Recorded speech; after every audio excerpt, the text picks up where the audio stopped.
Pelabuhan Merak, pintu gerbang utama penghubung Pulau Jawa dan Sumatera, bukan hanya ramai oleh aktivitas kapal dan truk-truk pengangkut barang, tapi juga sarang bagi berbagai kelompok preman yang menguasai wilayah itu dengan tangan besi. Di balik hingar-bingar kapal laut dan suara deru mesin diesel, terdapat dunia gelap yang jarang terlihat oleh orang luar, dunia yang diatur oleh kekuasaan, ketakutan, dan pungutan liar. Sopir truk, buruh pelabuhan, dan pengusaha kecil semua tunduk pada aturan tak tertulis para preman yang menancapkan kuku mereka di setiap sudut pelabuhan. Di antara mereka, satu nama paling ditakuti dan paling berkuasa, Blondro. Tubuhnya yang kekar dan wajah penuh luka bekas pertempuran membuatnya seperti bayangan menakutkan yang selalu mengintai. Dia bukan sekadar preman biasa, melainkan penguasa pelabuhan yang menguasai jalur-jalur strategis untuk pungutan liar.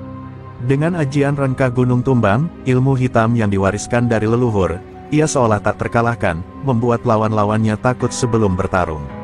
Setiap sopir yang melewati pelabuhan tahu, bayar jatah keamanan adalah harga mati. Rp500.000 per truk atau bas harus diserahkan tanpa perlawanan. Jika menolak, ancaman dan kekerasan akan datang mengintai. Tak sedikit sopir yang pernah mengadu nyawa hanya karena menolak bayar jatah itu. Bahkan petugas pelabuhan pun tak berani melawan Blondro dan anak buahnya, karena mereka tahu konsekuensinya bisa fatal. Suasana pelabuhan Merak setiap malam berubah menjadi medan perang kecil. Lampu-lampu neon berkelip redup, suara klakson truk berbaur dengan teriakan para preman yang mengawasi lalu lintas. Mereka berkeliling dengan motor dan mobil tua, menegakkan aturan mereka dengan brutal. Dari penjagaan pintu masuk hingga pinggir dermaga, wilayah ini adalah kerajaan gelap yang hanya satu orang penguasa, Blondro. Namun, di balik kekuasaan dan ketakutan itu, ada bisik-bisik ketidakpuasan yang mulai muncul di antara para sopir dan buruh pelabuhan. Mereka lelah dengan pungutan yang tak masuk akal dan intimidasi yang tiada henti. Tapi siapa yang berani melawan Blondro, penguasa dengan ajian sakti yang sudah membuat banyak lawan tewas mengenaskan?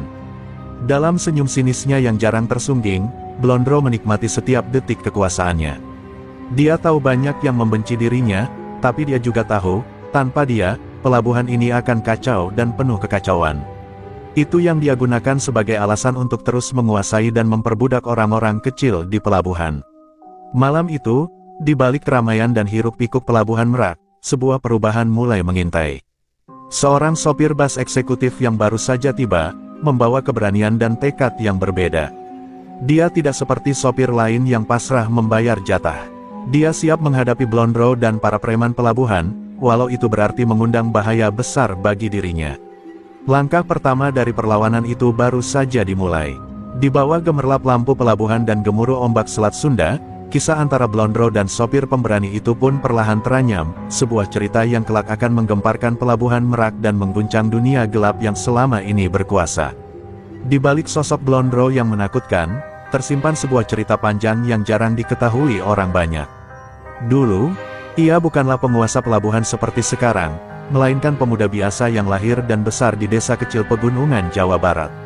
Sejak kecil, Blondro sudah berbeda, ia memiliki ketahanan fisik luar biasa dan naluri bertarung yang tajam. Namun, yang membuatnya benar-benar berbeda adalah warisan ilmu hitam yang turun-temurun dari leluhur keluarganya, sebuah ajian kuno bernama Rengkah Gunung Tumbang. Ajian itu dipercaya sebagai ilmu sakti yang mampu membelah gunung dan meluluhlantakkan lawan dengan tenaga dahsyat. Namun, yang lebih menakjubkan, ajian ini memberikan kekebalan luar biasa kepada pemiliknya. Blondro pernah menghadapi banyak serangan brutal dari rival dan musuh-musuhnya, tapi hampir tak ada yang berhasil melukainya secara serius. Tubuhnya seolah kebal terhadap luka-luka tajam, dan tenaganya seperti tidak pernah habis. Blondro menghabiskan masa mudanya belajar dan melatih diri dalam kesunyian hutan pegunungan, mempelajari ilmu Rengkah Gunung Tumbang dari seorang sesepuh yang menjadi guru spiritualnya. Ilmu itu bukan hanya tentang kekuatan fisik, tetapi juga energi spiritual yang mengalir dari alam. Dengan penguasaan ajian itu, Blondro bisa merasakan aura musuh, memperkirakan serangan sebelum datang, dan melumpuhkan lawan hanya dengan satu pukulan yang penuh tenaga dahsyat. Ketika Blondro memutuskan turun ke dunia bawah pelabuhan Merak, ia sudah membawa kekuatan besar yang sulit ditandingi. Awalnya, banyak preman lokal yang meremehkan pemuda itu. Namun, setelah beberapa pertarungan brutal yang berakhir dengan kekalahan para pesaingnya, Blondro perlahan-lahan menguasai wilayah pelabuhan. Namanya mulai menjadi legenda, dan para sopir serta pengusaha kecil tahu bahwa menentangnya berarti menghadapi bencana. Kekuatan ajian rengka Gunung Tumbang juga membuat Blondro tak hanya ditakuti karena kekuatan fisiknya, tapi juga aura mistis yang mengelilinginya. Banyak yang percaya bahwa Blondro bisa muncul dan menghilang seperti bayangan di malam hari, serta mampu mengendalikan cuaca untuk menghalangi musuhnya. Cerita-cerita itu terus beredar, menambah kesan mistis dan ketakutan di kalangan warga pelabuhan. Tapi di balik semua itu, Blondro sendiri masih manusia yang penuh ambisi dan rasa haus kekuasaan. Ajian sakti yang dimilikinya bukan hanya menjadi senjata, tetapi juga beban. Ia tahu betul, bila suatu saat kekuatannya tersingkap, banyak pihak yang akan memburunya. Karena itu, Blondro sangat waspada terhadap siapapun yang berani menantangnya.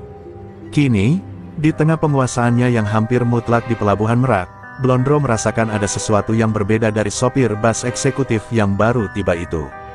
Sikapnya yang tegas dan keberaniannya menolak membayar jatah keamanan membuat Blondro penasaran dan sekaligus marah. Ia sadar, pertarungan yang akan datang bukan sekadar soal uang, tapi soal harga diri dan kekuasaan yang selama ini dibangunnya dengan darah dan ajian sakti. Dengan ajian rengka Gunung Tumbang di tangan, Blondro menyiapkan diri untuk mempertahankan tahta dan menunjukkan bahwa tak ada yang bisa menggoyahkan posisinya di Pelabuhan Merak. Namun, nasib berkata lain, karena keberanian sopir bus itu akan mengguncang dunia gelap yang selama ini tak tersentuh. Arya adalah sosok sopir bus eksekutif yang sudah malang melintang mengantarkan penumpang dari kota ke kota selama bertahun-tahun. Berbeda dengan sopir lain yang kadang mengalah pada tekanan dan pungutan liar, Arya dikenal tegas dan jujur. Ia tak pernah membiarkan penumpang atau busnya terjebak dalam masalah, dan selalu menempatkan keselamatan serta integritas di atas segalanya. Namun, hingga saat itu, Pelabuhan Merak adalah wilayah yang belum pernah ia jamah, tempat yang penuh tantangan dan ketidakpastian. Saat bus mewahnya melaju memasuki area pelabuhan, Arya merasakan aura berbeda. Suasana riuh rendah penuh aktivitas itu diselimuti bayangan gelap kekuasaan para preman. Namun ia tidak gentar, karena ia tahu tugasnya adalah mengantarkan penumpang dengan selamat dan tepat waktu. Arya tidak peduli soal cerita-cerita takut yang beredar di kalangan sopir lain. Baginya, ketegasan dan sikap jujur adalah kunci menghindari masalah. Begitu berhenti di area bongkar muat, Arya segera turun untuk mengatur posisi bus agar tidak menghalangi lalu lintas. Namun, tak lama kemudian, seorang pria berotot dengan wajah kasar mendekat. Itu adalah anak buah Blondro, yang sudah mengenali bus mewah dan sopir baru yang belum tahu aturan pelabuhan. Dengan nada kasar, pria itu menyodorkan tuntutan jatah keamanan sebesar Rp500.000. Arya menatap pria itu dengan tenang namun penuh tekad. Ia menolak dengan tegas, mengatakan bahwa busnya sudah mengikuti aturan resmi dan tidak akan memberi uang untuk praktik pungli. Sikap Arya yang tidak takut dan berani menolak itu mengejutkan para preman yang terbiasa mendapat kepatuhan tanpa tanya. Suasana mendadak menjadi tegang, dan beberapa preman lain mulai mengerumuni Arya.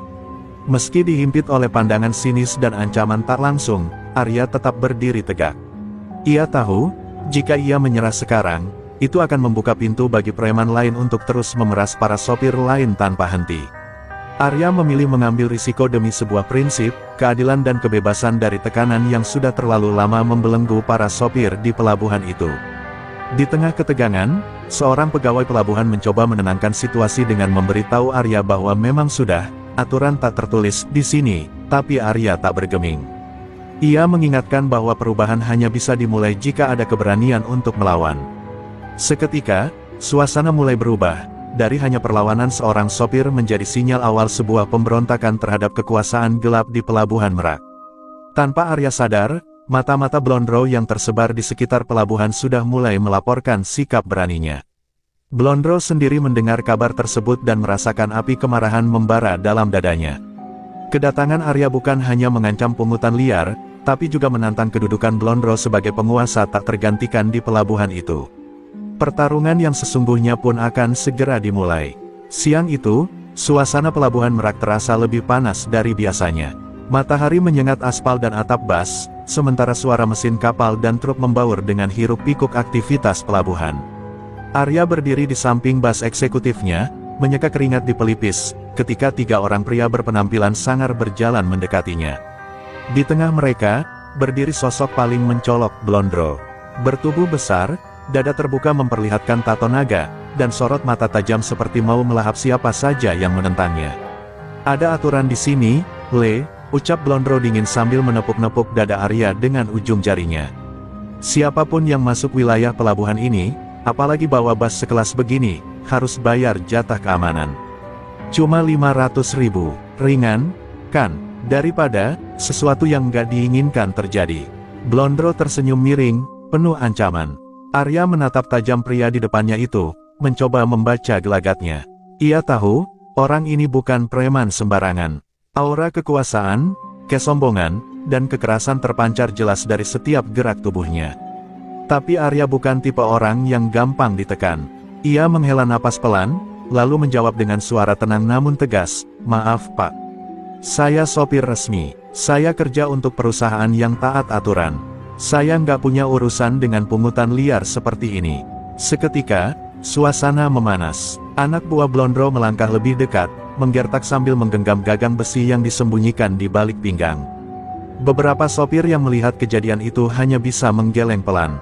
Mereka tahu, menolak permintaan Blondro berarti menantang maut.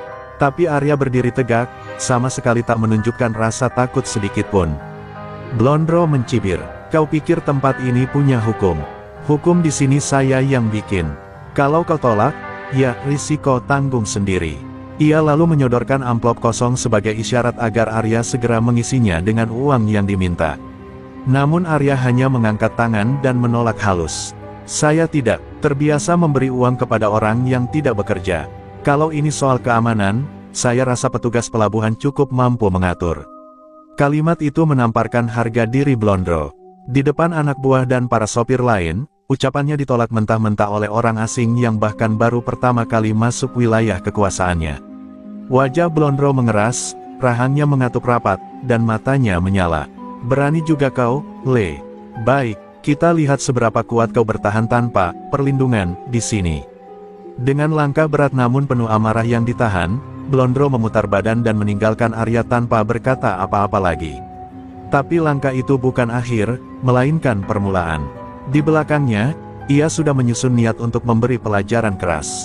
Baginya, penolakan ini bukan sekadar soal uang, tapi soal pengaruh. Bila satu sopir saja bisa menolak jatahnya, yang lain akan ikut. Dan itu berarti kerajaannya bisa runtuh. Arya berdiri diam, menatap punggung Blondro yang menjauh. Dalam hatinya, ia tahu badai akan datang. Tapi sebagai sopir, ia sudah terlalu lama melihat banyak teman tertindas oleh para preman seperti itu. Jika harus dimulai dari dirinya sendiri, maka ia siap. Karena ia percaya, keberanian hanya punya makna ketika dihadapkan pada ketakutan yang paling nyata. Setelah Blondro dan anak buahnya pergi, Arya kembali masuk ke dalam bas eksekutifnya. Namun pikirannya tak tenang. Penolakannya barusan bukan sekadar aksi spontan, tapi keputusan yang sudah ia pikirkan matang. Ia tahu wilayah pelabuhan Merak sudah lama dikuasai para preman, dan para sopir hanya bisa menunduk. Tapi bagi Arya, garis batas itu harus dipatahkan. Ia sudah muak melihat kawan-kawan sesama sopir hidup dalam tekanan dan ketakutan setiap kali masuk pelabuhan. Sore itu, seorang petugas pelabuhan menghampiri Arya, dengan wajah cemas. "Mas Arya, saya tahu Mas sopir baru di sini. Tapi Blondro itu orang gila. Kalau dia sudah merasa diremehkan, dia bisa kirim anak buah buat mecahin kaca, tusuk ban, bahkan lebih parah dari itu." Arya hanya tersenyum tipis dan menjawab, "Kalau semua orang diam karena takut, mereka akan semakin merajalela. Saya sopir, bukan sapi perahan. Kalau kita diam, sampai kapanpun kita akan diinjak-injak." Beberapa sopir yang mendengar kata-kata Arya mulai berkumpul di sekitar busnya. Ada yang mengangguk pelan, ada pula yang tampak gelisah. Mereka sudah lama mendambakan sosok pemberani seperti Arya, tapi juga sadar bahwa Blondro bukan preman biasa. Kekuasaannya tidak hanya dibangun dari kekerasan fisik, tapi juga dari ilmu hitam dan rasa takut yang mengakar di setiap sudut pelabuhan. Di balik truk kontainer yang parkir tak jauh dari sana, dua anak buah Blondro mengamati dari kejauhan. Mereka melihat bagaimana Arya tetap tenang, bahkan saat banyak pasang mata mengawasinya. Mereka segera melapor ke Blondro, yang sedang duduk santai di warung dekat dermaga. Blondro mendengar laporan itu dengan wajah datar, lalu tertawa kecil. Hebat juga bocah itu. Tapi dia lupa, ini bukan Jakarta. Ini wilayah gue. Malam harinya, saat Bas Arya hendak keluar dari antrean untuk masuk kapal, dua pria asing berusaha mendekat. Salah satu dari mereka mencoba menusuk ban belakang dengan pisau kecil. Namun Arya yang sejak tadi waspada langsung turun dan menghadang. Dengan satu tendangan keras, pria itu terjungkal ke tanah. Penumpang di dalam bas mulai panik, tapi Arya tetap tenang, meminta semua tetap duduk dan tenang. Ini bukan sekadar perlawanan fisik, tapi penegasan, ia tak akan mundur. Setelah kejadian itu, para sopir mulai membicarakan Arya. Di warung kopi, di gardu parkir, bahkan di toilet umum pelabuhan, nama Arya mulai disebut-sebut sebagai sopir nekat yang nantang Blondro. Bagi sebagian orang, itu tindakan bodoh. Tapi bagi yang lain, ini adalah percikan keberanian. Pertama yang sudah lama ditunggu. Blondro menerima laporan penusukan ban yang gagal dengan cemberut. Kali ini ia tidak tertawa. Ia sadar, Arya bukan lawan sembarangan. Dan yang paling ia khawatirkan bukan fisik Arya, tapi keberanian dan prinsipnya. Jika dibiarkan, api kecil ini bisa membakar seluruh fondasi kekuasaannya. Ia memutuskan, Arya harus diberi pelajaran langsung, oleh tangannya sendiri. Arya duduk di belakang kemudi, menatap pantulan wajahnya di spion tengah. Matanya tajam, penuh keteguhan. Ia tahu apa yang sedang ia lawan bukan cuma seorang preman, tapi sistem kegelapan yang sudah berakar. Tapi ia tak gentar, karena ia percaya satu hal, sopir bukan budak jalanan. Sopir adalah tulang punggung negeri. Dan mereka pantas untuk dihormati, bukan dipalak. Malam merambat pelan di pelabuhan Merak. Lampu-lampu jalan yang temaram memantulkan cahaya kuning kusam ke badan-badan kendaraan yang terparkir rapat. Suasana tampak tenang, tapi di balik ketenangan itu, amarah menggelegak dari satu titik, warung kopi belakang pos keamanan, markas tak resmi Blondro. Di sana, ia menggebrak meja hingga gelas kopi pecah berhamburan. Anjing, siapa sih dia? Cuma sopir bas berani sok-sokan ngatur tempat gue. Anak buah Blondro hanya menunduk, tak berani menatap matanya yang menyala penuh amarah. Salah satu dari mereka, Jabrik, mencoba bicara, "Bos, tenang dulu. Kalau langsung disikat sekarang, bisa ramai. Banyak penumpang yang lihat." Tapi ucapan itu hanya menyulut emosi Blondro. Justru itu yang gue mau. Gue mau semua orang lihat apa yang terjadi sama orang yang berani tantang gue. Tak butuh waktu lama, Blondro memerintahkan 5 anak buahnya menyebar malam itu juga. Tugas mereka jelas, intimidasi. Buat Arya tak nyaman, ganggu tidurnya, rusak busnya kalau perlu. Tapi jangan langsung sikat. Blondro ingin Arya ketakutan dulu, hancur pelan-pelan, baru dihajar. Ia tahu cara membuat orang tunduk, bukan langsung pukulan, tapi tekanan psikologis bertubi-tubi. Saat Arya sedang beristirahat di dalam bas, ia mendengar suara langkah mencurigakan di luar. Ia membuka tirai jendela dan melihat 2 pria tak dikenal mondar-mandir sambil menatap busnya lekat-lekat. Tidak lama kemudian, ada suara benda keras dilempar ke bawah bodi bas, diikuti tawa pelan. Arya segera keluar, berdiri di hadapan mereka tanpa gentar. "Cari siapa malam-malam begini?" tanyanya dengan nada tajam. Salah satu pria itu tersenyum sinis, "Cuma jalan-jalan, Mas. Takut ada sopir yang kecapean, perlu hiburan." Kalimat itu jelas sebuah provokasi. Tapi Arya tak terpancing. Ia hanya berdiri diam, mata tajamnya mengawasi mereka dengan penuh kewaspadaan. Ia tahu, ini bukan akhir. Ini baru permulaan dari tekanan panjang yang harus ia hadapi. Beberapa sopir lain melihat kejadian itu dari jauh, tapi tak satu pun berani mendekat. Mereka tahu siapa orang-orang itu. Dan mereka tahu, campur tangan berarti ikut terseret dalam masalah. Namun dalam diam, beberapa dari mereka mulai merasa ada sesuatu yang berbeda dalam diri Arya, keteguhan yang tak dimiliki sopir lain. Setelah para preman itu pergi, Arya kembali ke dalam bas. Tapi malamnya tidak tenang. Ia tak bisa tidur. Suara langkah, bisikan, bahkan ketukan kecil di jendela membuatnya harus terus waspada. Namun di tengah rasa letih dan ancaman, ada satu hal yang terus ia pegang, prinsip. Ia tak akan menyerah hanya karena gertakan. Karena sekali tunduk, maka selamanya akan diinjak. Blondro yang mengawasi semua dari jauh tersenyum dingin. Ia yakin sebentar lagi Arya akan menyerah. Tapi ia salah besar, karena ketegangan pertama ini justru membuat Arya semakin yakin bahwa dirinya sedang berada di jalan yang benar. Dan jika harus berhadapan langsung dengan Raja Kegelapan Pelabuhan, maka ia siap. Pagi hari baru menyapa Pelabuhan Merak ketika Arya turun dari busnya, wajah lelah tapi penuh tekad. Semalaman ia nyaris tak tidur karena gangguan yang terus datang silih berganti, ketukan kaca, lemparan kerikil, bahkan suara rantai diseret di sekitar roda busnya. Ia tahu, ini adalah taktik lama para preman, membuat korban lelah, takut, dan akhirnya menyerah. Tapi Arya tetap bertahan, meski kantuk mendera dan tubuhnya pegal karena siaga terus-menerus. Namun pagi itu, ancaman berubah menjadi aksi nyata. Saat Arya sedang memeriksa ban belakang busnya, 3 orang preman datang dari arah belakang. Mereka bukan wajah baru, Arya mengenali 2 di antaranya dari malam sebelumnya. Kali ini mereka tidak berbasa-basi. Salah satu dari mereka langsung mengayunkan besi panjang ke arah punggung Arya. Tapi Arya sudah bersiap. Ia berbalik cepat, menangkap besi itu dengan kedua tangan dan memutarnya, membuat si penyerang terpelanting. "Gue udah cukup sabar," kata Arya datar, suaranya dalam dan dingin. Preman kedua maju dengan pisau lipat, tapi Arya melangkah ke samping, lalu menghantam ulu hati pria itu dengan siku keras. Tubuh preman itu melipat dan jatuh ke tanah, menggeliat kesakitan. Preman ketiga mencoba mundur, tapi Arya sudah lebih dulu mendorongnya hingga jatuh ke tumpukan ban bekas. Semua terjadi cepat dan tepat, tidak ada gerakan sia-sia. Beberapa sopir yang melihat kejadian itu dari kejauhan terbelalak. Mereka tak menyangka Arya bisa bertarung sehebat itu. 1 lawan 3, dan semuanya tumbang tanpa ampun. Beberapa dari mereka mulai berbisik, menganggap Arya bukan sekadar sopir biasa. Tapi Arya tak menggubris itu. Ia hanya ingin menunjukkan bahwa cukup sudah ketakutan ini. Jika ingin dihormati, maka harus ada yang berdiri terlebih dulu. Salah satu preman yang terkapar bangkit perlahan, mencoba kabur. Arya tak mengejar, ia hanya berkata keras, "Sampaikan ke Blondro. Saya bukan pengecut. Kalau dia mau ngobrol, saya tunggu di sini. Tapi jangan kirim tikus-tikus kecil buat nakut-nakutin saya." Kalimat itu menggema di antara deru mesin pelabuhan dan membuat beberapa preman yang mengintip dari jauh mengernyit.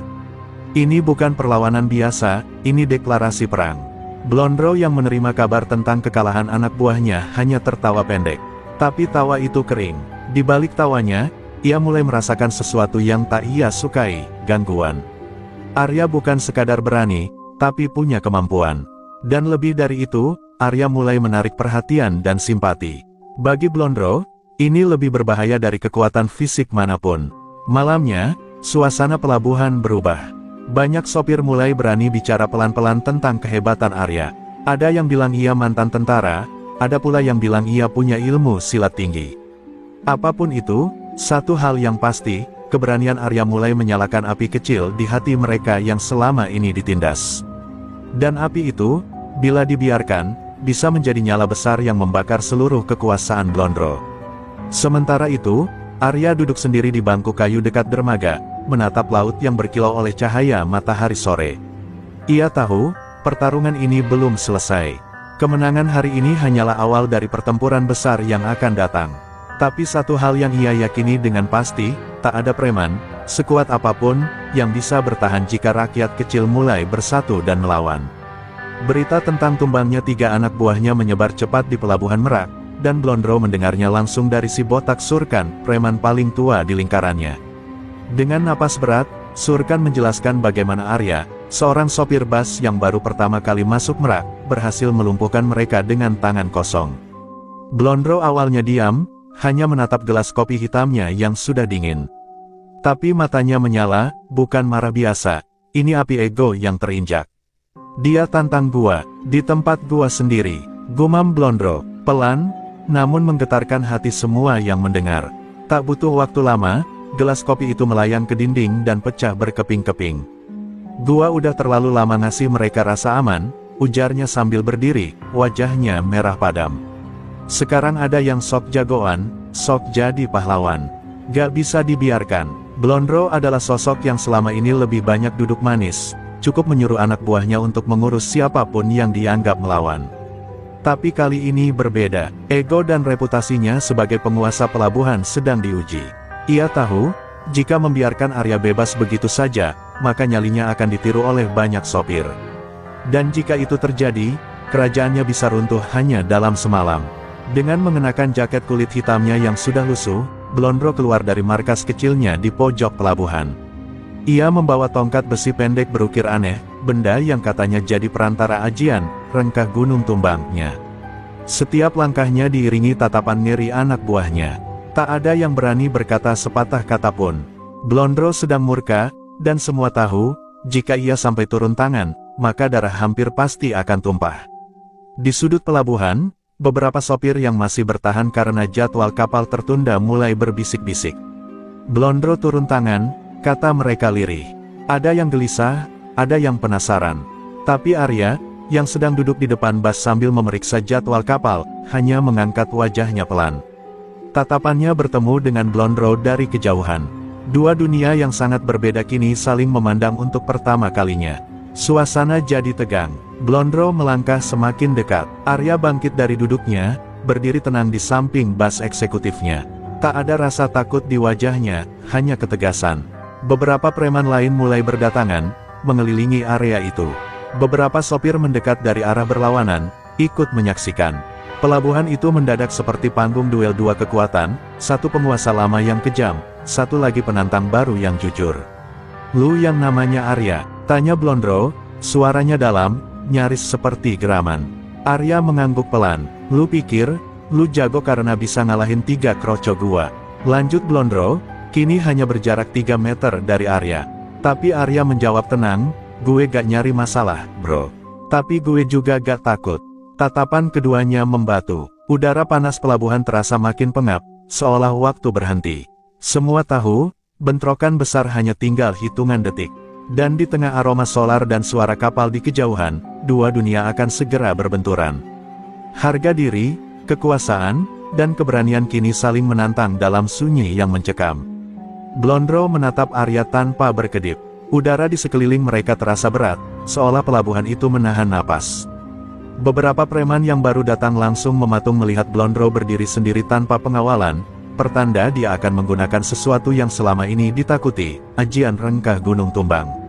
Ajian itu bukan sekadar mitos di kalangan bawah, itu legenda hidup yang konon bisa mematahkan tulang lawan hanya dengan hentakan kaki.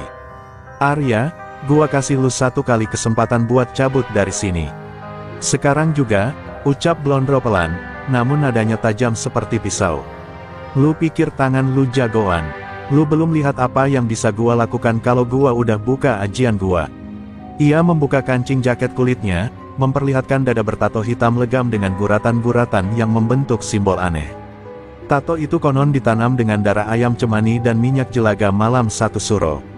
Arya tetap berdiri tenang, sorot matanya tidak gentar. "Gue gak kenal takut sama orang yang cuma bisa gagah di atas penderitaan sopir kecil," jawabnya.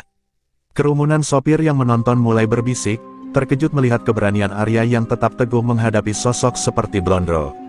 Dalam diam, mereka mulai berharap Arya bisa menjadi simbol perlawanan dari tekanan yang selama ini mereka telan mentah-mentah. Blondro perlahan menekuk lehernya ke kanan dan kiri, mengeluarkan bunyi retakan yang menyeramkan. "Lu belum tahu siapa gua. Gua pernah bikin 2 tukang parkir patah tulang punggungnya cuma karena gas setor." Ia kemudian melangkah maju, menghentakkan tongkat pendek besinya ke tanah. Tanah sedikit bergetar. Beberapa orang refleks mundur. Itu bukan main-main, entah sugesti atau benar ajian itu mulai hidup. "Ajian ini gak pernah gua keluarin sembarangan," lanjut Blondro. "Tapi buat orang keras kepala kayak lu, gua rela bikin pengecualian." Ia menancapkan tongkatnya ke tanah, lalu mengusap wajah dengan kedua tangan sambil merapal mantra dalam bahasa Jawa kuno. Suaranya pelan, namun mengandung tekanan batin yang dalam, membuat bulu kuduk para saksi meremang. Arya melangkah sedikit ke depan, kini hanya berjarak 1 meter dari Blondro. "Kalau lu anggap kekuatan itu buat menindas orang lain, berarti lu cuma pengecut bersarung ajian." Kalimat itu membuat Blondro terdiam sejenak. Sorot matanya berubah tajam dan membara. Ia seperti binatang buas yang terusik sarangnya. Beberapa anak buahnya mulai menutup telinga, takut kalau Blondro betul-betul mengamuk. Kerumunan makin ramai. Beberapa sopir mulai berdiri di sisi Arya, diam-diam menunjukkan keberpihakan.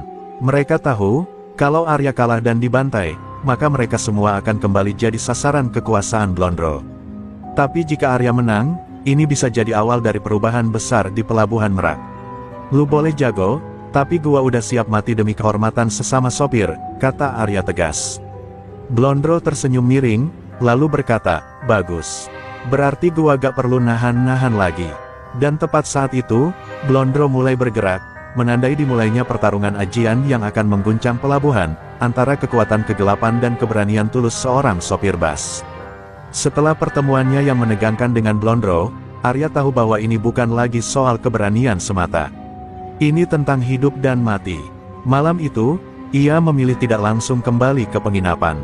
Sebaliknya, ia berjalan menyusuri jalan kecil menuju sebuah kampung tua yang tersembunyi di balik bukit pelabuhan. Konon di sana tinggal seorang sesepuh yang pernah menjadi pendekar pelabuhan pada era 80-an, kini hidup menyepi dan hanya membantu orang-orang yang benar-benar tulus. Sesampainya di rumah panggung kayu tua, Arya mengetuk pelan. Seorang kakek renta keluar dengan tongkat dan sorot mata tajam. Kau datang bukan sekadar lewat, tapi karena sesuatu yang besar sedang kau hadapi, ucap sang kakek tanpa diminta. Arya langsung bersujud hormat dan menceritakan semua yang dialaminya, tentang Blondro, ajian rengka gunung tumbang, dan ketakutannya akan kemungkinan pertumpahan darah. Kakek itu tersenyum pahit. Ajian itu bukan main-main. Aku pernah melihatnya melumpuhkan 5 preman dalam sekali tapak kaki. Ia menatap Arya dalam-dalam, lalu berkata, tapi semua ajian hitam punya celah. Dan celah itu hanya bisa ditandingi dengan ilmu yang lahir dari ketulusan dan keberanian hati. Arya menatap sang kakek dengan penuh harap. Ajari saya, kek, apapun syaratnya. Malam itu juga, pelatihan dimulai. Kakek itu mengajarkan Arya dasar dari ilmu bela diri tradisional bernama silat tapak arwah, ilmu tua yang berasal dari pesisir Banten dan hanya diturunkan kepada orang yang memiliki niat tulus. Gerakannya lambat, tapi mengalir kuat, memanfaatkan getaran tanah dan irama napas.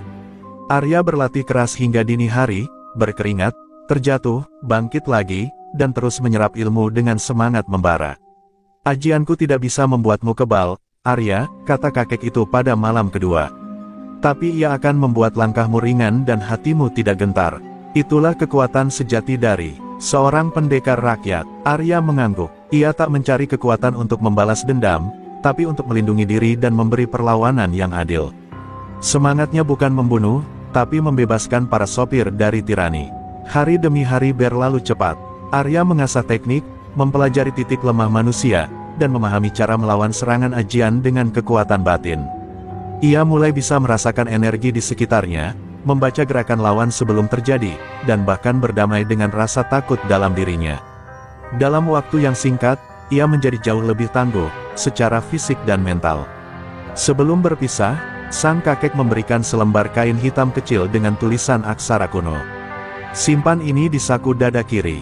Ini bukan jimat, tapi penanda bahwa kamu bukan lagi orang biasa.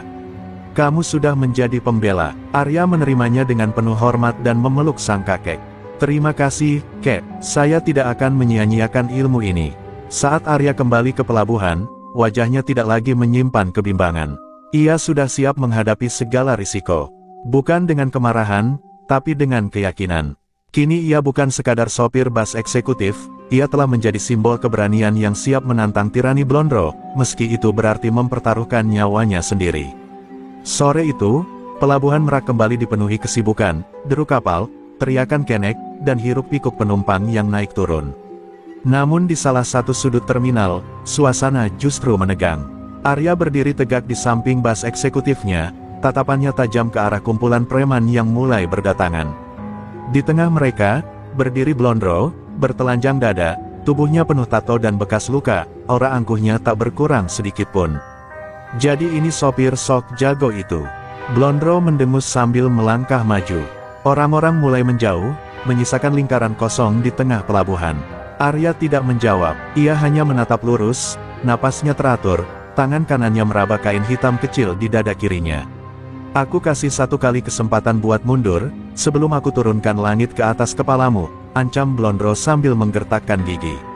Arya menarik napas dalam. Sopir bukan budak, kami bukan sapi perahmu, Blondro, ucapnya pelan, tapi tegas. Kalimat itu seperti cambuk di dada Blondro. Wajah preman senior itu merah padam. Ia menghentakkan kaki kanannya ke tanah sambil berteriak, "Rengkah gunung tumbang." Tanah bergetar, angin berputar aneh di sekitar lingkaran pertempuran, membuat orang-orang terbelalak ketakutan. Tapi Arya tetap diam. Ia menutup mata sejenak, mengatur napas, dan memusatkan energi. Dalam hati, ia mengulang ajaran sang kakek, jangan lawan dengan benci. Hadapi dengan keberanian. Ketika Blondro menerjang dengan kekuatan penuh, Arya melompat ke samping, lalu memutar tubuh dan menghantam dada Blondro dengan teknik sikut tapak arwah yang telah dilatihnya. Dentuman keras terdengar, dan Blondro terhuyung. Pertarungan pun berlangsung sengit. Pukulan demi pukulan dilayangkan, Blondro menggunakan tenaga dalam dari ajian hitam, sementara Arya mengandalkan kelincahan dan teknik silatnya. Orang-orang menonton dengan ngeri. Mereka belum pernah melihat ada yang bisa menahan kekuatan Blondro selama lebih dari 1 menit. Tapi Arya bukan hanya bertahan, ia mulai menekan balik. Blondro berusaha memanggil kekuatan kedua dari ajian rengkah gunung tumbang. Ia berteriak keras, lalu menghantam tanah dengan telapak tangan. Retakan kecil muncul di aspal. Namun sebelum kekuatan itu menjalar ke arah Arya, sang sopir muda meloncat tinggi, lalu menghantamkan lututnya ke bahu Blondro dengan teknik patah urat pundak. Jerit kesakitan terdengar, tubuh Blondro roboh sejenak. Meski belum tumbang sepenuhnya, Blondro mulai sadar bahwa Arya bukan lawan biasa. Ia berdiri dengan napas tersengal, matanya menatap tajam penuh dendam. "Kau akan menyesal berani menantangku," gumamnya lirih, lalu mundur perlahan, ditopang 2 anak buahnya. Arya tak mengejar, ia berdiri diam di tengah lingkaran, menatap matahari yang mulai tenggelam. Duel awal ini belum selesai, tapi satu hal sudah jelas, rakyat kecil mulai melawan. Malam turun di pelabuhan Merak, tapi ketegangan belum surut. Orang-orang masih membicarakan duel tadi sore. Nama Arya mulai terdengar dari mulut ke mulut, disebut sebagai sopir penantang preman. Di balik busnya, Arya duduk bersila, keringat dingin membasahi dahinya. Ia memejamkan mata, merapal dalam hati ajian yang baru diajarkan oleh sang sesepuh, ajian Bayu Geni. Ilmu itu hanya bisa diaktifkan oleh mereka yang hatinya bersih dan niatnya melindungi. Di tempat lain, Blondro duduk kesal dengan balutan kain di pundaknya. Ia merasa dipermalukan. Anak buahnya menenangkan, tapi gengsi yang terluka membuat Blondro makin geram. "Besok, aku akan hancurkan dia dengan tenaga penuh," desisnya. Tapi jauh di dalam hatinya, ada rasa tak biasa. Serangan Arya tadi bukan sekadar silat biasa. Ada kekuatan yang membuat ajian rengkah gunung tumbangnya teredam sejenak. Keesokan harinya, Blondro dan gerombolannya kembali muncul di pelabuhan. Kali ini, mereka datang dengan lebih banyak orang. Blondro ingin menghabisi Arya, sekali dan untuk selamanya. Tapi saat mereka mendekat, Arya sudah berdiri di ujung dermaga, mengenakan ikat kepala hitam dan selendang putih di pinggangnya. Angin berembus pelan, dan entah kenapa, hawa di sekitar Arya terasa berbeda, lebih tenang tapi menyimpan daya ledak. Blondro menghentakkan kaki, menerjang dengan ajian penuh. Namun kali ini Arya tak menghindar. Ia hanya mengangkat telapak tangan kanan dan membisikkan mantra dalam hati. Saat serangan Blondro mendekat, tiba-tiba tubuh Arya berpendar cahaya kemerahan, dan semburan angin panas menghantam balik tubuh Blondro. Tubuh si preman terlempar 2 meter dan jatuh terguling. Orang-orang terkejut, bahkan anak buah Blondro tak percaya. "Itu, ajian apa tadi?" tanya salah satu dari mereka. Arya membuka mata perlahan. "Ajian Bayu Geni," ucapnya singkat. "Ilmu ini bukan untuk menyakiti, tapi untuk menjaga agar bumi ini tak dikuasai para pemalak." Blondro bangkit perlahan, matanya membelalak. "Ajian Bayu Geni, itu, sudah hilang sejak zaman para jawara tua," teriaknya. Arya hanya diam, menatap lurus ke depan. Ia tahu pertarungan belum selesai. Tapi kejutan hari ini telah mengubah segalanya. Kini bukan hanya Blondro yang gentar, tapi seluruh jaringan preman mulai merasa terancam. Para sopir yang menyaksikan kejadian itu mulai bersorak pelan, mengelilingi Arya. Untuk pertama kalinya, seorang sopir melawan bukan hanya dengan otot, tapi dengan keberanian dan ilmu yang langka. Blondro terdiam, wajahnya penuh rasa malu dan kaget. Ia menyadari, lawan yang dihadapinya bukan sekadar sopir biasa. Arya melangkah perlahan meninggalkan dermaga, tapi langkah itu justru seperti gema yang mengguncang dunia premanisme di pelabuhan Merak. Arya tak bicara banyak, tapi pesannya jelas, era ketakutan sudah selesai. Yang tertindas mulai bangkit, dan mereka tak akan lagi diam menghadapi ketidakadilan. Malam itu langit di atas pelabuhan Merak tampak gelap pekat, seolah ikut menyimpan amarah yang tak tertahankan. Di sebuah gudang tua yang dijadikan markas, Blondro duduk bersila menghadap api kecil yang berkedip-kedip di atas mangkuk tanah liat. Bibirnya komat kamit, membaca mantra kuno warisan gurunya dari lereng Gunung Salak. Ia telah membuka segel pamungkas, ajian kembang mayit, ajian gelap yang ditanamkan lewat ritual darah dan tumbal. Kali ini, ia tak lagi peduli. Baginya, harga diri lebih penting dari batas kebenaran. Anak-anak buahnya yang semula ragu, kini mulai bergerak di bawah perintahnya. Mereka mendatangi sopir-sopir lain, mengintimidasi mereka agar tidak mendekati Arya. Truk yang parkir dekat bas Arya dilempari batu, kaca spionnya dipecahkan. Beberapa sopir yang dikenal dekat dengan Arya dipukuli di warung kopi. Blondro menyulut ketakutan. Ia ingin menciptakan atmosfer bahwa siapapun yang melawan, akan hancur. Sementara itu, Arya kembali ke rumah sesepuh yang telah mengajarinya ajian Bayu Geni. Ia menceritakan bahwa lawannya telah membuka kekuatan gelap. Sesepuh itu mengangguk, wajahnya berubah tegang. Jika Blondro benar-benar menggunakan ajian kembang mayit, maka dia bukan manusia biasa lagi. Kau harus bersiap, Arya. Ini bukan sekadar pertarungan kekuatan, tapi juga pertarungan jiwa. Kembali ke pelabuhan, malam itu terasa mencekam. Kabut turun cepat dan angin laut terasa lebih dingin dari biasanya. Di bawah dermaga, bayangan hitam bergerak, bukan manusia, tapi siluman-siluman kecil yang dipanggil Blondro dari alam gaib. Mereka berwujud hitam legam, matanya merah menyala, dan bergerak mengendap-endap menuju arah bas Arya. Blondro menyeringai dari kejauhan, merasa kemenangan sudah di tangannya. Namun, Arya yang tengah bersiap di dalam bas, tiba-tiba membuka mata. Ia merasakan hawa asing, hawa kematian. Ia mengambil kain putih peninggalan sang sesepuh, membalutkan ke lengan kanan, lalu duduk bersila di atas jok depan, memejamkan mata dan mulai membacakan ajian Bayu Geni tingkat 2. Tubuhnya mulai memanas, dan perlahan aura merah menyala dari dadanya, menandakan bahwa kekuatan api di dalam dirinya mulai bangkit. Makhluk-makhluk gaib itu mulai mendekat, tapi sebelum bisa menyentuh bas, semburan api tak kasat mata membakar mereka hingga lenyap menjadi debu. Dentuman halus terdengar dari kejauhan. Arya membuka matanya. Ia tahu, ini belum akhir. Ini baru awal dari pertarungan sebenarnya. Blondro, yang melihat kegagalannya dari kejauhan, berteriak keras, menendang tong kayu hingga terlempar. Besok, aku akan datang sendiri. Aku akan bawa kekuatan penuh, Arya. Kau akan tahu siapa raja sebenarnya di pelabuhan ini. Suaranya menggema, mengguncang malam yang kelam. Sementara para sopir lain mulai ketakutan, Arya justru makin tenang. Dalam hatinya, dia tahu, selama dia berdiri untuk kebenaran, tak ada kekuatan gelap yang bisa menaklukkannya. Dia siap, dia tidak akan mundur. Kabar tentang keberanian Arya menyebar bak api di tengah tumpukan kayu kering. Sopir-sopir yang selama ini hidup di bawah tekanan dan takut membayar jatah keamanan mulai membuka suara. Mereka berkumpul di sebuah warung kecil dekat dermaga, berbincang dengan penuh semangat dan tekad baru. Perlahan, solidaritas mulai tumbuh. Arya bukan lagi sekadar satu orang, ia menjadi simbol perlawanan. Di tengah kerumunan, Arya berdiri di atas meja kayu usang, menyampaikan kata-kata yang menggugah hati. Kita bukan budak di pelabuhan ini. Kita penggerak ekonomi, tulang punggung negeri. Jika kita diam dan membiarkan mereka memalak, kita yang rugi. Saatnya bersatu, lawan ketidakadilan. Suaranya tegas, menggema, membuat semua hadirin berdiri dan bertepuk tangan. Sopir-sopir dari berbagai angkutan, baik bas, truk, maupun kendaraan kecil, mulai menyusun rencana. Mereka sepakat menolak semua pungutan liar. Bahkan beberapa yang semula takut, mulai berani menolak permintaan uang keamanan. Mereka mengadopsi sistem jaga bersama, saling mengawasi agar tidak ada preman yang berani main kotor. Malam itu, suasana pelabuhan terasa berbeda.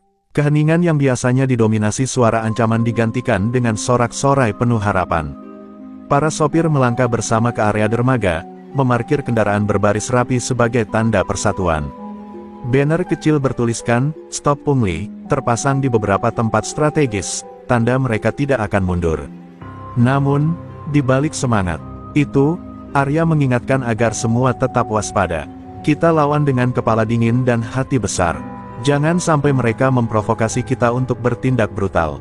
Kita bukan preman, kita ingin keadilan, bukan kekerasan tanpa arah. Pesan ini diterima dengan serius oleh semua yang hadir.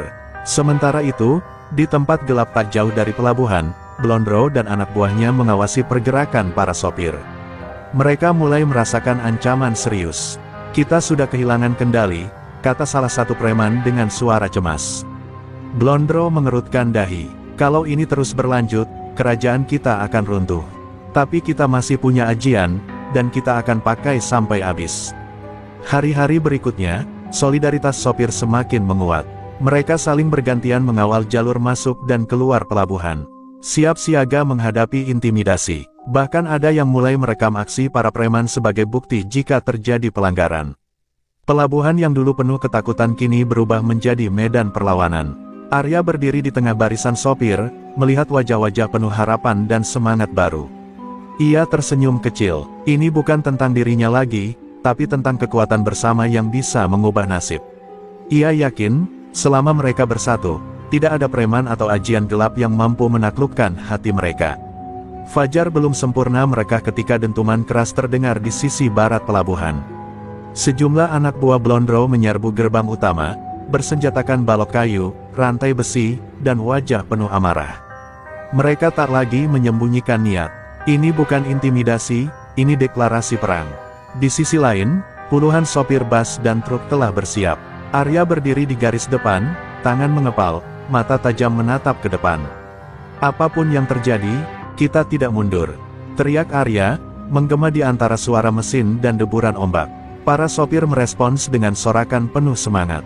Mereka memegang alat seadanya, kunci roda, besi dongkrak, bahkan ban bekas, semua dijadikan senjata melawan ketidakadilan.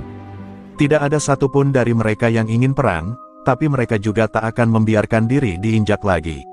Pertempuran pun meledak, tubuh-tubuh beradu, suara denting besi dan teriakan memenuhi udara. Arya menangkis serangan seorang preman bertubuh besar, lalu membalas dengan pukulan siku yang membuat lawannya roboh. Di sudut lain, sopir tua bernama Pasarwan yang biasanya pendiam, menghantam rantai dengan besi dongkraknya, menyelamatkan seorang sopir muda dari bogem mentah. Blondro muncul di tengah keributan, matanya merah membara, rambut dikuncir ke belakang, tubuhnya dilapisi aura hitam pekat, pertanda ia mulai mengaktifkan ajian rengkah gunung tumbang. Tanah di sekelilingnya bergetar pelan. Ia melangkah pelan ke arah Arya, disambut oleh raungan kemarahan dari para sopir. "Kau bikin aku muak, Arya," teriaknya, disertai semburan energi dari telapak tangannya ke tanah, membuat aspal retak. Namun Arya tidak gentar. Ia menutup mata sejenak, mengatur napas, lalu membuka kembali dengan tatapan tajam yang tak biasa. Cahaya kuning keemasan memancar dari tubuhnya. Ajian warisan dari sang sesepuh telah bangkit sempurna. Dengan langkah mantap, ia maju, melewati tubuh-tubuh yang bertarung, menantang Blondro secara langsung. Dua kekuatan mulai mengadu, fisik dan supranatural, kekerasan dan keteguhan hati. Ledakan pertama dari benturan ajian membuat udara seolah bergemuruh. Orang-orang di sekitar terpelanting, beberapa bahkan pingsan. Namun kedua tokoh ini tetap berdiri, saling menatap, saling menguji kekuatan dan niat. Perang pelabuhan ini bukan sekadar soal uang atau wilayah, tapi pertarungan harga diri, martabat, dan masa depan. Di tengah kekacauan, para sopir tetap bertahan.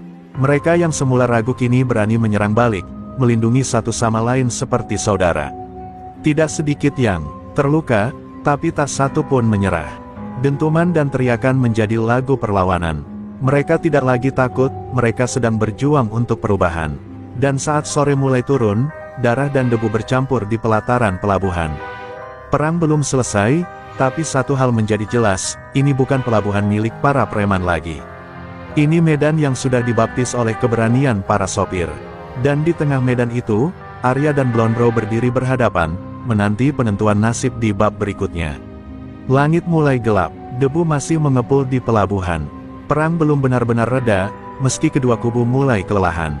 Di tengah ketegangan yang nyaris meledak lagi, muncul sosok bertudung hitam dari barisan preman Blondro. Langkahnya ragu, tapi pasti. Wajahnya setengah tertutup kain, namun sorot matanya menyimpan gelisah. Namanya Damar, anak buah lama Blondro, dikenal bengis, namun kali ini ada yang berbeda dari sikapnya. Damar mendekati Arya diam-diam, saat Arya tengah merawat luka di bahunya. Beberapa sopir curiga dan hampir menyerang, tapi Arya mengangkat tangan, memberi isyarat untuk menahan diri. "Aku ingin bicara," ujar Damar pelan. Suaranya bergetar, antara takut dan menyesal. "Apa kau mau bunuhku sekarang, Arya? Atau kau mau dengar dulu apa yang sebenarnya terjadi?" Arya menatap tajam, tak langsung menjawab. Damar melanjutkan, "Aku ikut Blondro karena tak punya pilihan. Kami semua dulu cuma pemuda miskin yang disulap jadi alat kekuasaan. Tapi saat kau berdiri melawan, kami lihat harapan baru. Beberapa dari kami, sudah lama ingin lepas, tapi takut. Kau bikin kami berani, Arya." Suara Damar tercekat. Ia menunduk, menyerahkan sebilah pisau dari ikat pinggangnya, tanda menyerah total. "Apa maksudmu?" tanya Arya datar. "Blondro tak terkalahkan, kau tahu itu."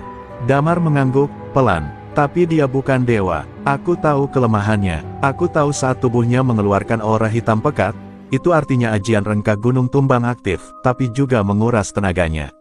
Ada titik lemah di punggung kirinya, tanda dari latihan ajian yang gagal. Dia tak akan sanggup bertahan lama kalau titik itu terkena pukulan atau energi balik." Informasi itu mengubah segalanya. Arya mematung, lalu menatap Damar penuh curiga. "Kenapa kau beritahu aku sekarang? Aku lelah hidup dalam ketakutan, Arya. Dan, aku ingin menebus semua yang pernah aku lakukan. Aku yang dulu memeras sopir-sopir, memukuli anak-anak kecil hanya karena mereka meludah di dekat gudang Blondro. Biarkan aku bantu mengakhirinya." Malam itu, Damar resmi bergabung dengan barisan sopir. Beberapa masih menaruh curiga, tapi banyak yang melihat keputusannya sebagai sinyal bahwa dinding ketakutan mulai runtuh. Damar membawa peta markas rahasia Blondro, tempat cadangan kekuatan ajian disimpan, termasuk jimat dan keris pusaka milik Blondro yang menjadi sumber energi kegelapannya. Ketika malam semakin larut, Arya berdiri memandangi pelabuhan dari atap bas bobrok, ditemani Damar dan para sopir lain. Esok hari akan menjadi hari penentuan. Kini mereka punya kekuatan, punya informasi, dan punya semangat yang tak bisa dipatahkan. Tapi Blondro belum kalah, dan pertarungan akhir tinggal menghitung waktu. Fajar menyingsing dengan langit kelabu menggantung di atas pelabuhan. Angin membawa aroma garam dan asap sisa pertempuran semalam. Arya berdiri di tengah lapangan terbuka bersama para sopir. Mereka semua tahu, pertarungan belum berakhir. Hari ini, segala sesuatu akan ditentukan.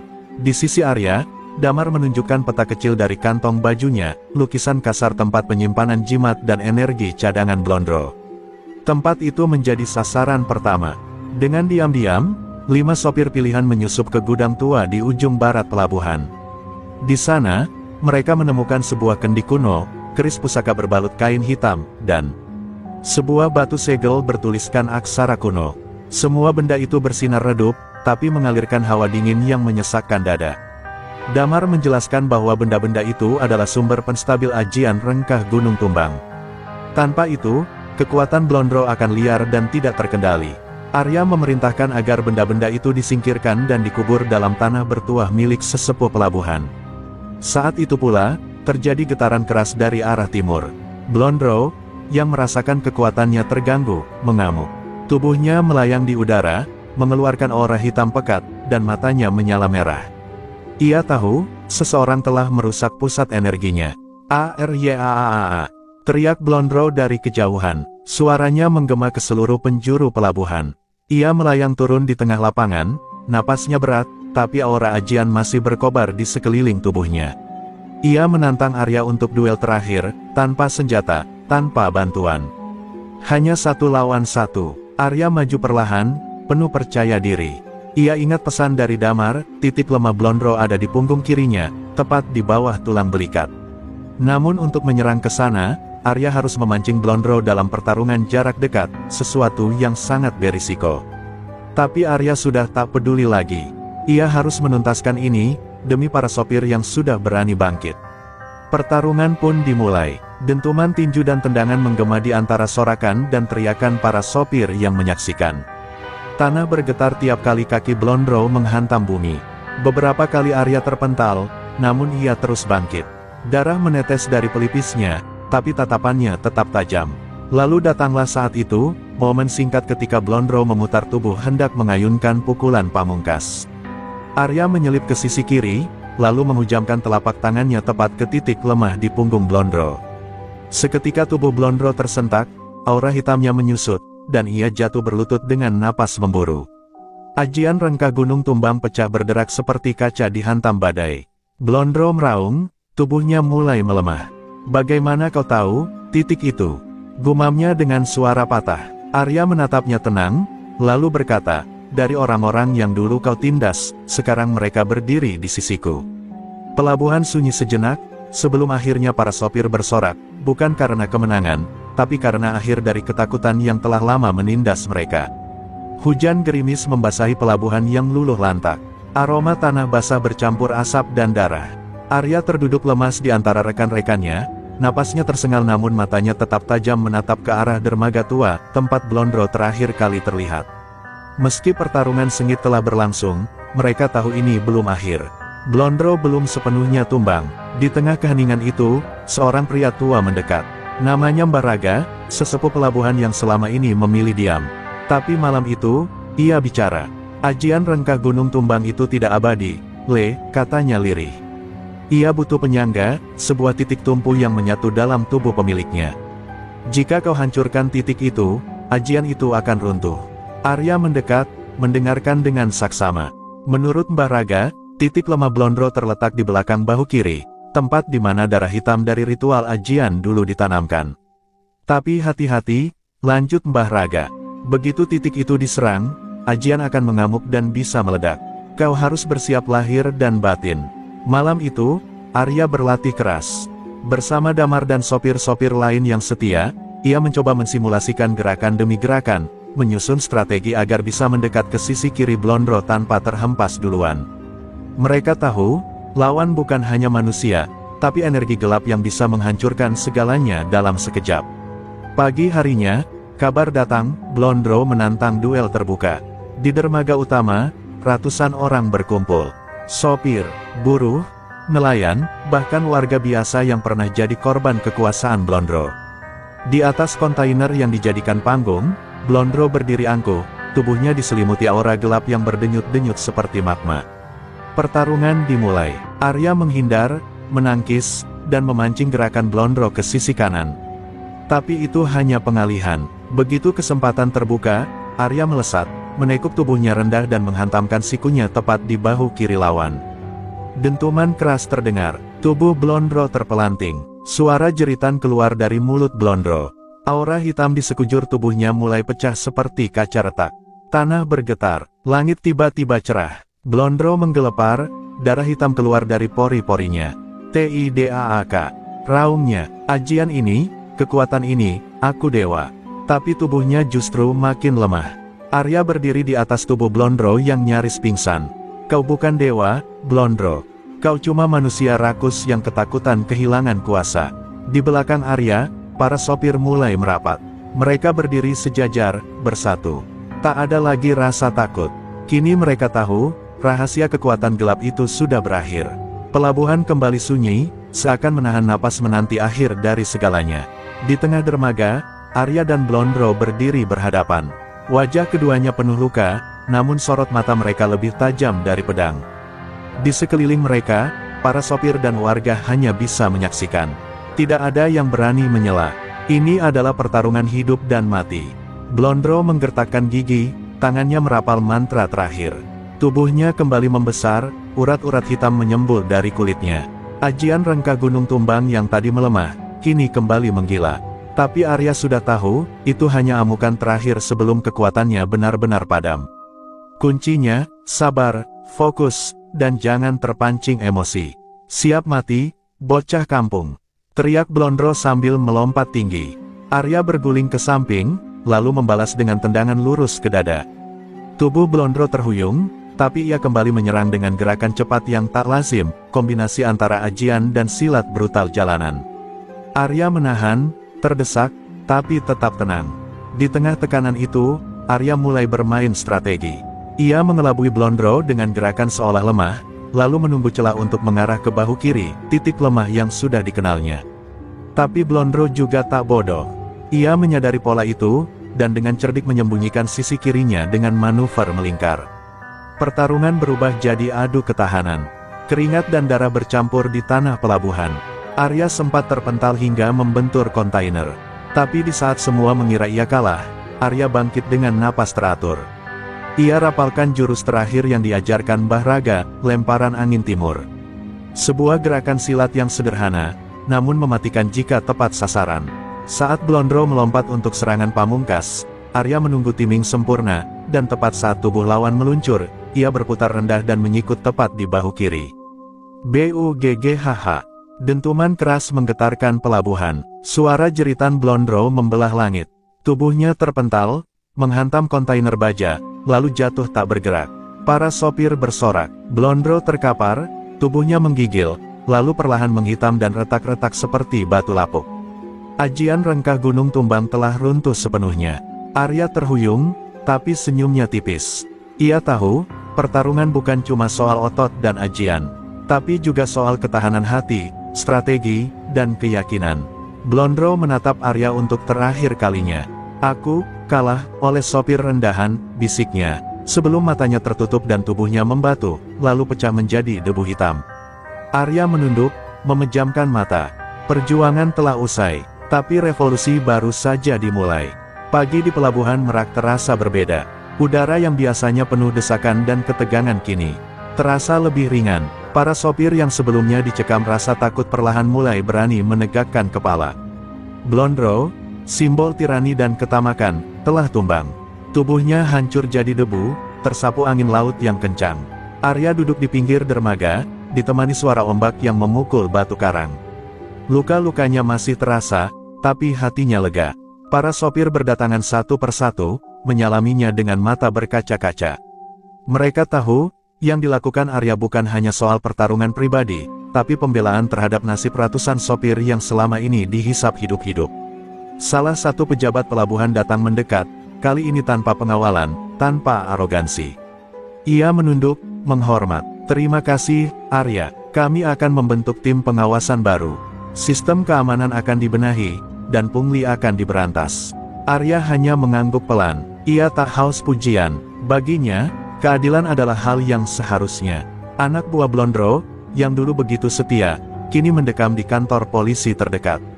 Beberapa yang sempat kabur kini diburu masyarakat dan rekan-rekan sesama sopir. Kekuatan mereka melemah bukan hanya karena kekalahan fisik, tapi karena legitimasi mereka runtuh. Tidak ada lagi rasa takut yang bisa mereka manfaatkan. Pelabuhan Merak memasuki era baru. Poster-poster bertuliskan, "Bebas pungli," dipasang di tiap pos masuk. Pos ronda yang dulu dikuasai anak buah Blondro kini dijaga oleh aliansi sopir dan warga setempat. Setiap kendaraan yang masuk dan keluar mendapat perlakuan adil. Sistem baru mulai terbentuk, meski masih sederhana, tapi jujur. Arya menjadi simbol, bukan sebagai pahlawan yang dieluk-elukan, tapi sebagai pengingat bahwa satu orang berani bisa menggugah 100 lainnya.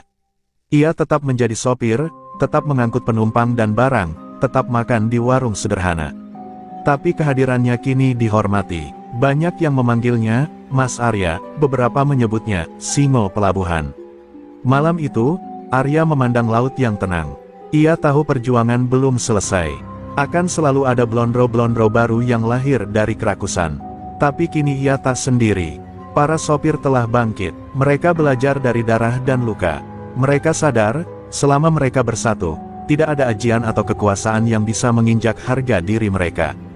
Dan jauh di horizon, kapal-kapal mulai berdatangan.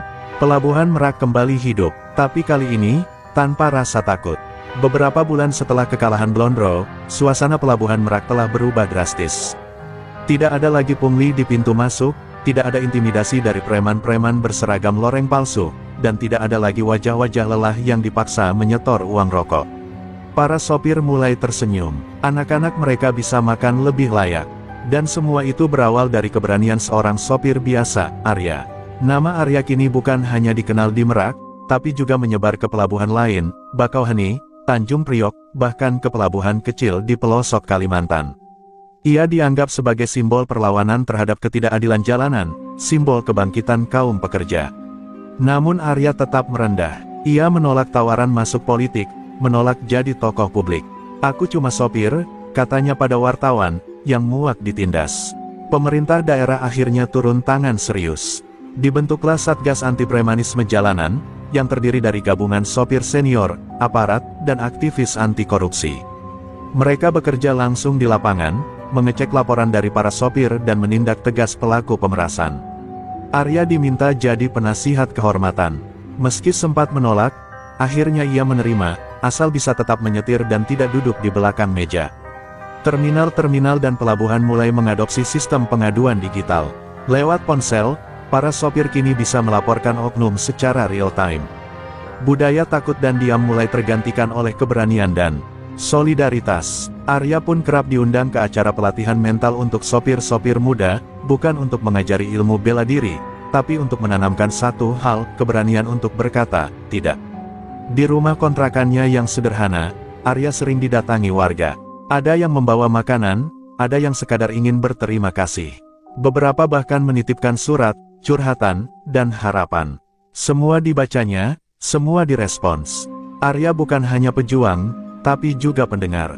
Ia tahu, perubahan besar tidak lahir dari kekuatan fisik saja, tapi dari keberanian mendengarkan dan memahami penderitaan sesama. Anak-anak sopir mulai bercita-cita tinggi. Ada yang ingin jadi pilot, ada yang ingin jadi dokter, dan beberapa dengan bangga berkata, aku mau jadi seperti Pak Arya. Bukan karena kekuatannya, tapi karena keberaniannya. Karena kejujurannya, karena tekadnya mempertahankan harga diri tanpa harus menginjak orang lain. Malam itu, Arya menyetir sendirian menembus jalan lintas Merak Jakarta. Jalanan sepi, lampu jalan menyala redup, dan lagu keroncong dari tape tua mengalun pelan. Di kaca spion, ia melihat pantulan wajahnya sendiri, lelah, tapi damai. Di luar sana, dunia belum sepenuhnya bersih. Tapi di sini, di jalanan yang ia cintai, harapan sudah mulai tumbuh. Dan selama masih ada sopir-sopir seperti Arya di jalanan, premanisme tak akan pernah lagi jadi raja.